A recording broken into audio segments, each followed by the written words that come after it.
तो आज जो मैं आपके समक्ष कहानी प्रस्तुत करने जा रहा हूं उसका शीर्षक है पिंजरा।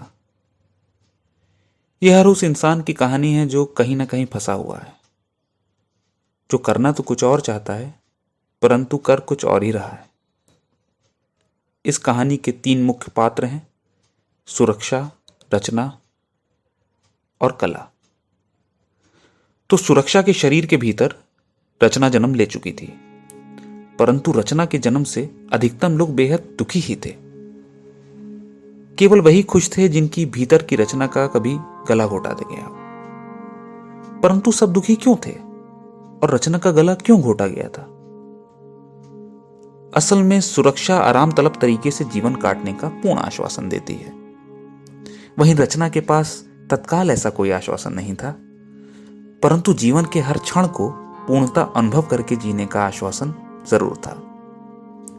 पर रचना के रिश्तेदार जीवन जीने की दिव्य अनुभूतियों से सदा से वंचित थे और पीढ़ियों से सिर्फ जीवन काट ही रहे थे। रचना अपने आसपास का वातावरण देखकर अपनी आत्मा की आवाज को दबा लेती है और सुरक्षा के शरीर के भीतर रहने का प्रयास करती है।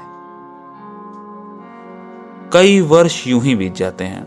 रचना अब अपना मूल अस्तित्व भूल चुकी थी, क्योंकि सुरक्षा की जंजीरें उसके पैरों में जन्म से बांध दी गई थी। जिस प्रकार हाथी का बच्चा वयस्क होकर भी जंजीर में बंधा रहता है और अपने वास्तविक बल से सदा अनभिघ्न रहता है, ठीक वैसी ही स्थिति रचना की भी थी।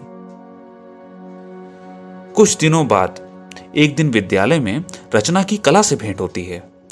उन्हें मिलकर ऐसा लगता है जैसे वे एक दूसरे को वर्षों से जानते हों। दोनों में घनिष्ठ मित्रता हो जाती है। दोनों जब साथ होते हैं तो ऐसा लगता है कि मानो वे एक दूसरे के पूरक हों। कला के साथ ने रचना को अपने वास्तविक बल से परिचित करवा दिया था।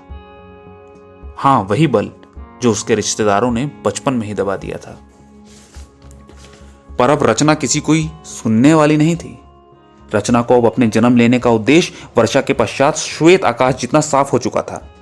अब उसे अपने उद्देश्य को पूर्ण करने के अलावा और कुछ नहीं सूझ रहा था और उसी धुन में वह तेज गति से दौड़ती हुई सुरक्षा के शरीर का घेरा लांघ देती है और कला के माध्यम से करोड़ों शरीरों एवं मन में व्याप्त हो जाती है।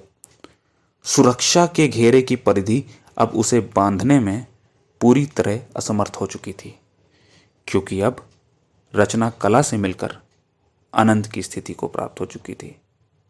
धन्यवाद।